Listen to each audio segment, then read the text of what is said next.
sorry, guy. I got so much stuff that sometimes I get confused because I'm stupid like that.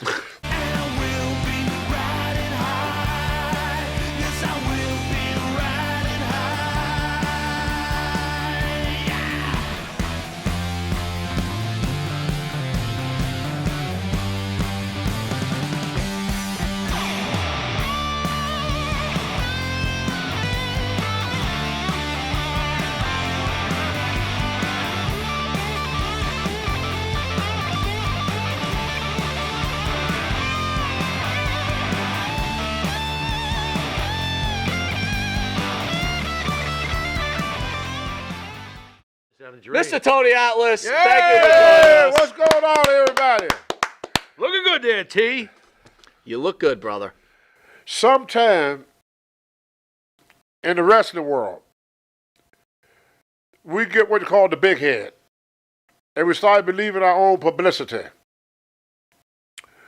Sasha Banks, Becky Lynch had one hell of a opportunity.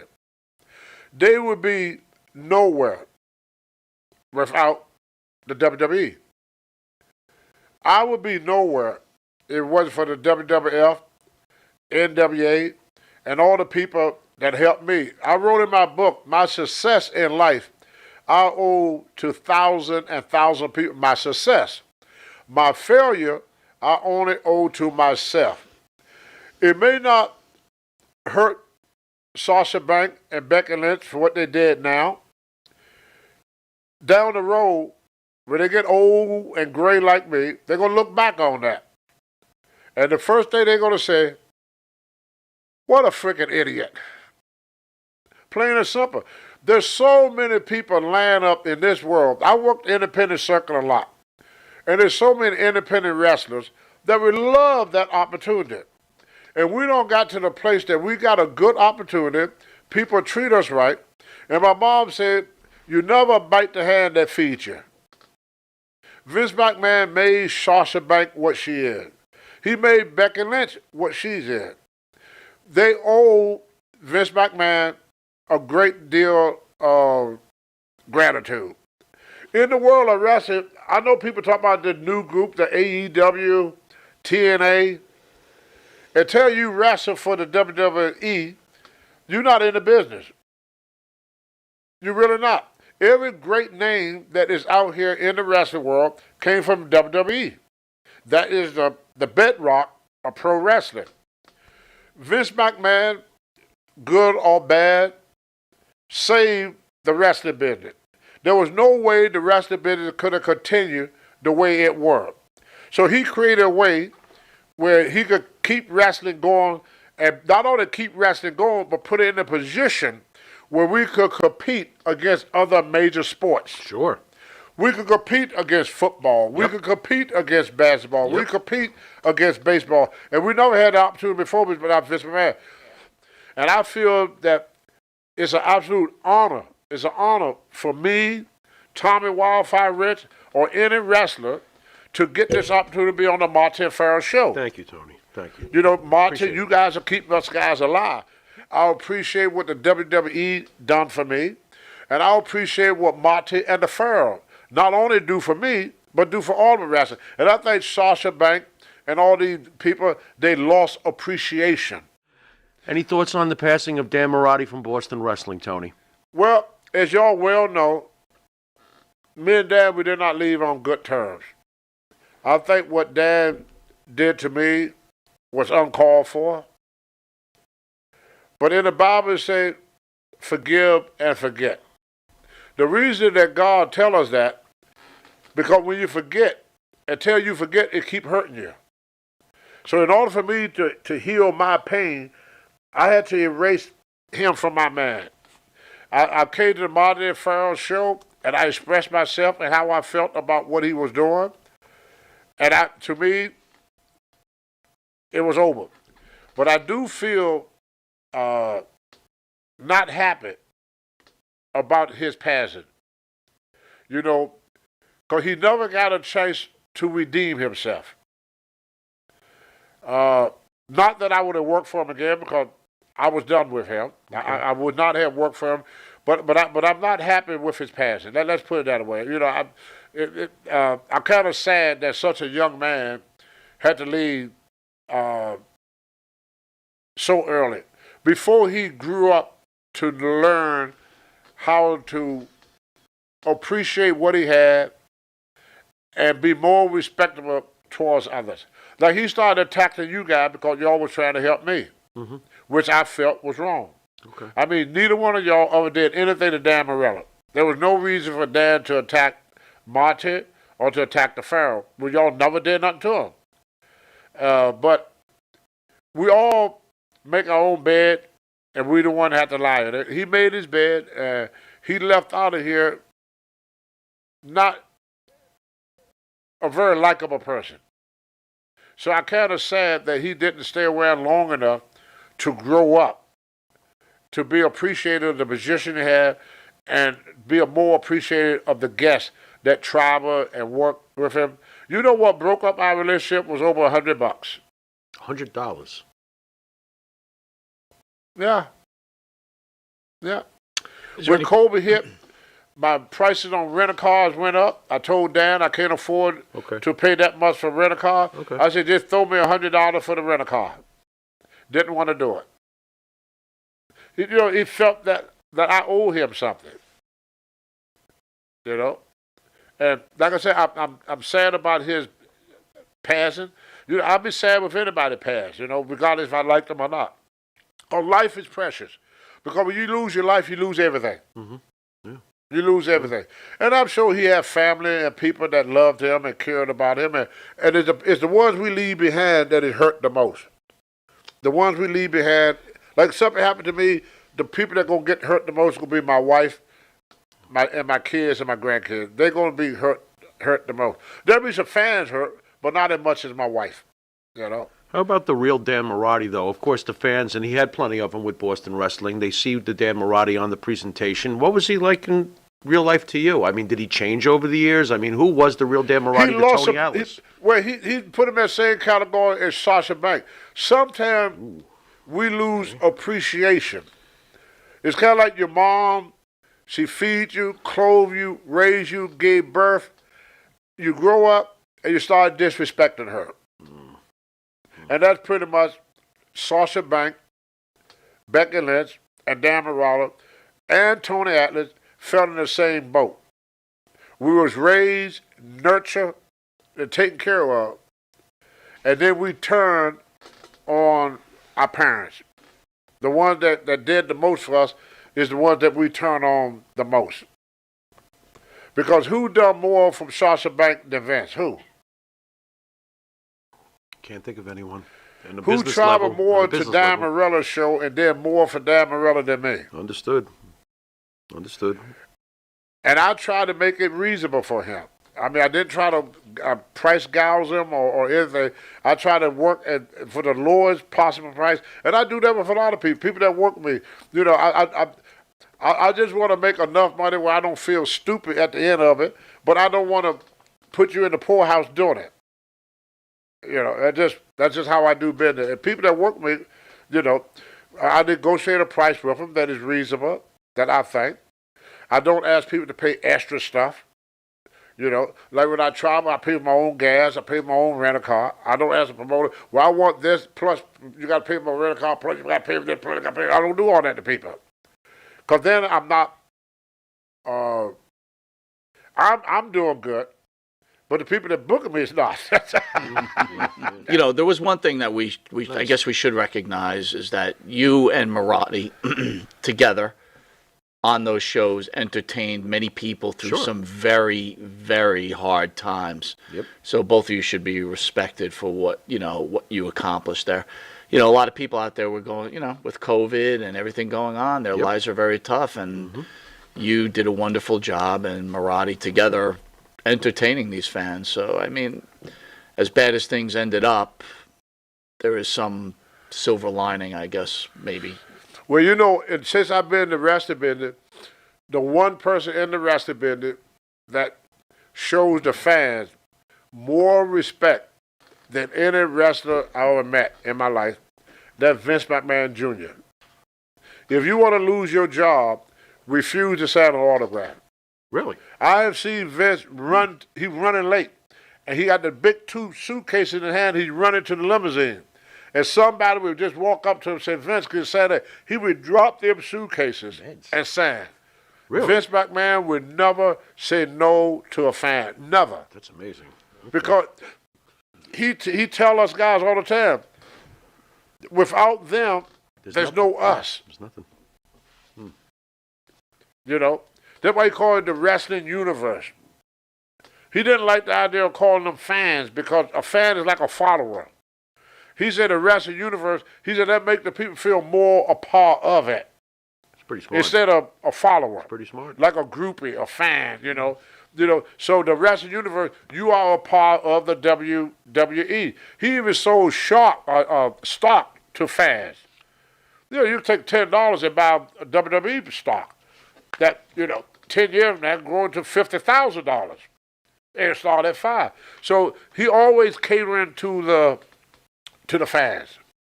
And more so than the wrestlers, which is what made him great. And I think the fans appreciate his appreciation of them. So, Young Rock, the Tony Atlas character, has finally appeared, season 2. Now, again, we've known you for a long time, and we've met other wrestlers and heard different stories, so I'm sure, or I'm not sure, that the show exaggerates situations, but one of the major storylines in the Young Rock is the jealousy of Rocky Johnson of Tony Atlas. Would that be accurate? Yes. I was told that by Chief Jay Strongbow. When Vince Sr. was going to team us up together, Chief went to Vince and said, "Do not put Tony with Rocket. He going to destroy that kid. Put Tony back with SD." But Senior said, "Yeah, but look how good they look together." But see, people don't realize Rocky would start in the business in the 60s. I started in the 70s. And my mother said, never judge a person until you walk a mile in their shoes. And I sat here and I watched the program, and I said, I wonder how I would have felt if the table was turned. That I have been in the business for 10 years. Here this young kid that only been in the business half the time I've been in the business, and he's getting all the breaks. If you got to realize, Rocky never had a big break until they teamed him up with me. I had big breaks in Georgia, Charlotte, many places. This was Rocky for all the years he been in his business. And this is a true story here. If SD was lying, he'd tell you the same thing. He called Vince Sr. earlier when I was there. He wanted to come in. And Vince Sr. told him, well, I got Tony Atlas and I got SD Jones. If one of them should leave, you could take their place. Well, of course, I left. So Rocky took my place. My first night back, Vince Sr. come to me. He asked me this. He said, well, I got Rocky now. I go, yes, sir.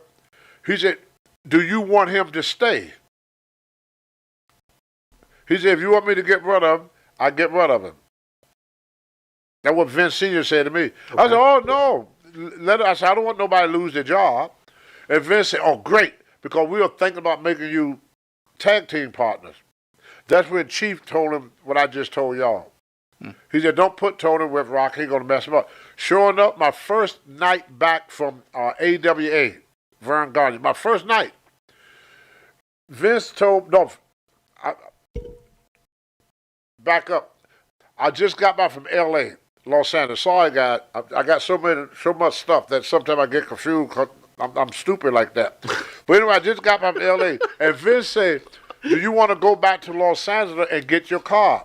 Rocky said, hey, we're going to be tag team partner. He don't need to go back and get his car. He could ride with me. Plus, I got 2 cars. He could use one of me. He said, oh, great. Thank you, Rocky.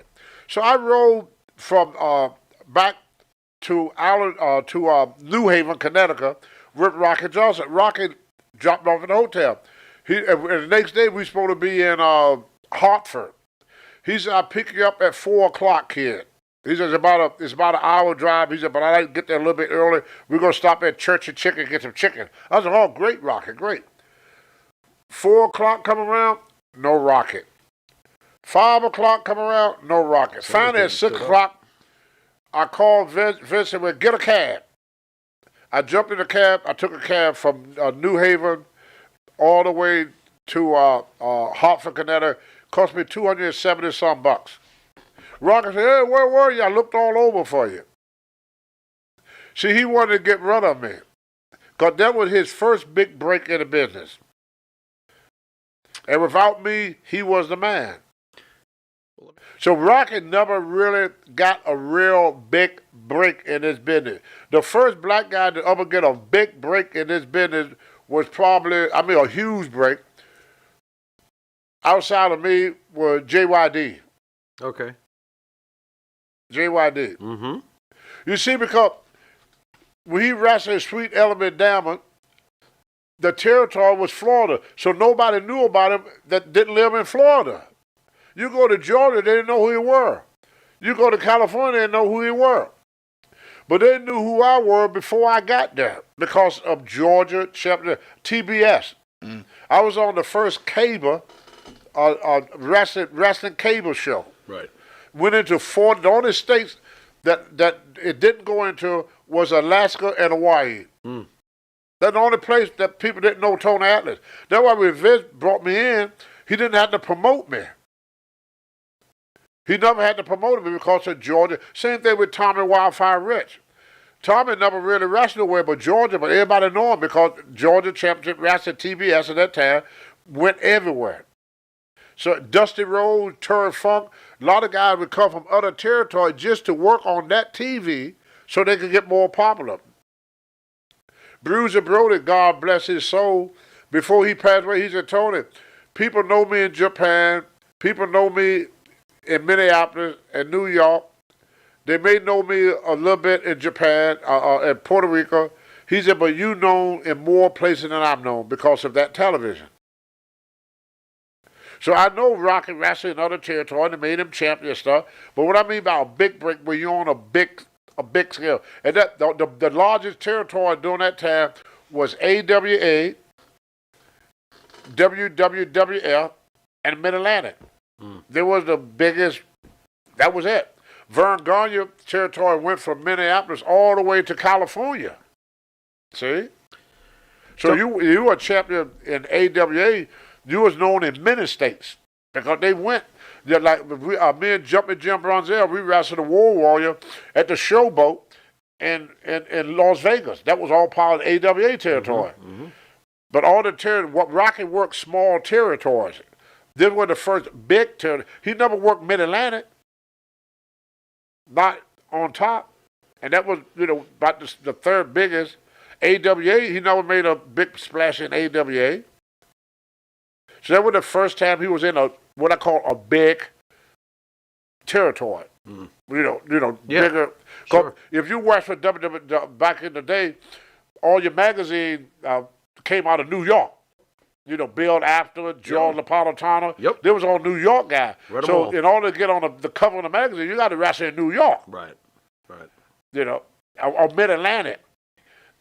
Something like that. That's why Dusty Rhodes and them traveled to different territory so they could get more popular. Tony, you obviously traveled the world, and as we know, of course, you wrestled in Puerto Rico. You mentioned Bruiser Brody before, so I have to ask you this because I've always wondered, and please don't assault the questioner, but Dutch Mantel's role in all of this, it bothers me. Can you tell me your gut read or your what does your heart say? Was Dutch Mantel involved in any aspect of Bruiser Brody's brutal and unjust murder in any way? I doubt it. You doubt it. I Please really explain. doubt that, yeah. Please explain. Why? Because there's rumors, and I just would like you to address them if you can. I doubt that. First of all, he was scared to death of Brody. Okay. But that doesn't stop somebody from That wouldn't stop somebody from potentially conspiring. I think that he was Brody's friend. Okay. But back in the wrestling, Mad Dog Vachon put it better than anybody over here. Mad Dog Vachon. Hey, kid, wrestling's a dog-eat-dog business, and you have to get your bite out of it.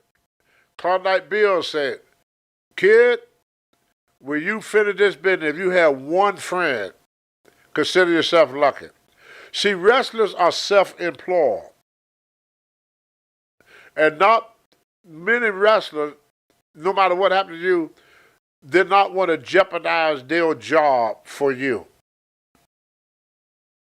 And I think the thing with Dutch, he had to make a decision to stand by Brody or to lose his job. And Dutch was not getting booked that much. I mean, this was Dutch bread and butter down there. I mean, that's Okay. when nobody was using Dutch. Okay. That's why he went to Puerto Rico. Carlo was taking care of Dutch. Okay. So Dutch is not going to blow an opportunity for himself because of what happened between him and another wrestler. Because wrestlers are not friends. They're business associates. Any truth to the We rumors? become friends after our career. Any truth to the rumors with the stock or the company and stuff? Did Dutch have any interest in the company purchasing a part of the No, but company? Brody did. Brody told me that moment. Okay. Brody said Get it cleared up. that he going to take care of me because me and Brody didn't get along in Texas when he was a booker there. When George Scott left, Right. Brody screwed me and he screwed the Ultimate Warrior. When I left Texas, I went to Puerto Rico. Ultimate Warrior, he was a Dingo Warrior at the time. Mm-hmm. He left Texas and he went to WWF Right. and became the Ultimate Warrior from being the Dingo Warrior. So, but the reason that we left because we were not getting booked. I mean, I was there for 2 months and they didn't book me for 2 months.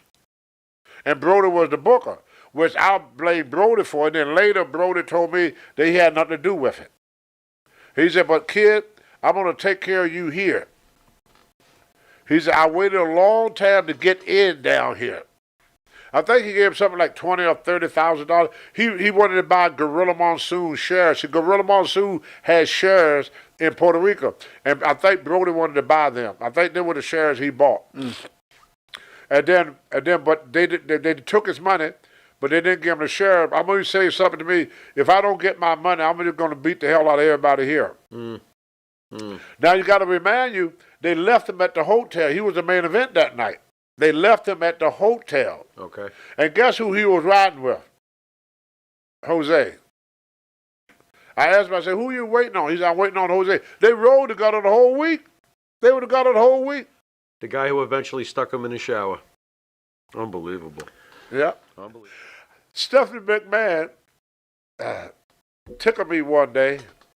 She said, Tony, you've been hired and fired by the WWF more than any wrestler we ever had. And it was true. You have the record? I got Very the record impressive, for Tony. being fired and hired more Wow. than any wrestler they ever had. All right. So with me, I kept screwing up, but they kept trying to, and what a lot of guys said, well, the only reason they did it to him because you was money. I made them money. I mean, I was ahead of my time. There was no muscle man that wrestled back in them days that could move and do things. Most muscle men, they did a strongman act. They didn't wrestle. They didn't throw drop kicks. I don't think anybody ever seen Alvin Puskett or Superstar Billy Graham throw a drop kick. But Tony Atlas did. Now, Bobby Lashley, I think he's outstanding. He's pretty fantastic. He's Yeah.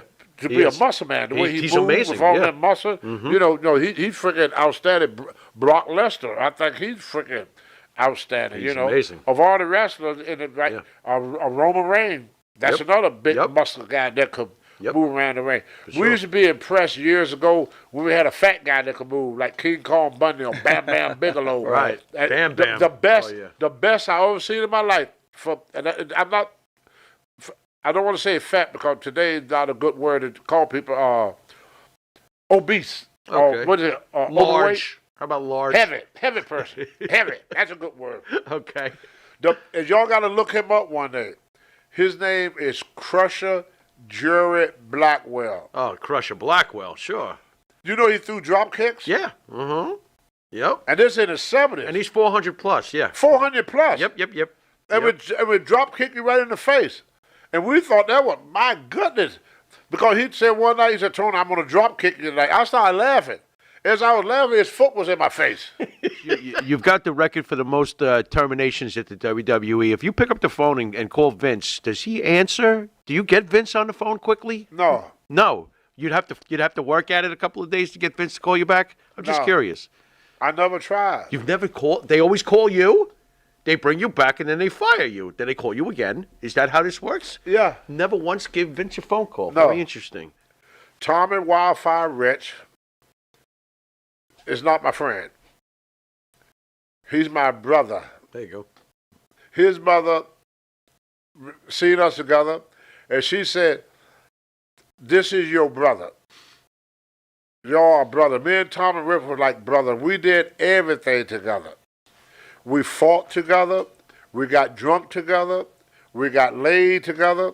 When Tommy Rich came through that curtain, young, good-looking. You see pictures of him when he was Oh, young. yeah, I rock mean, star. he was the first Dwayne Johnson. He's a rock star. Just a beautiful young kid.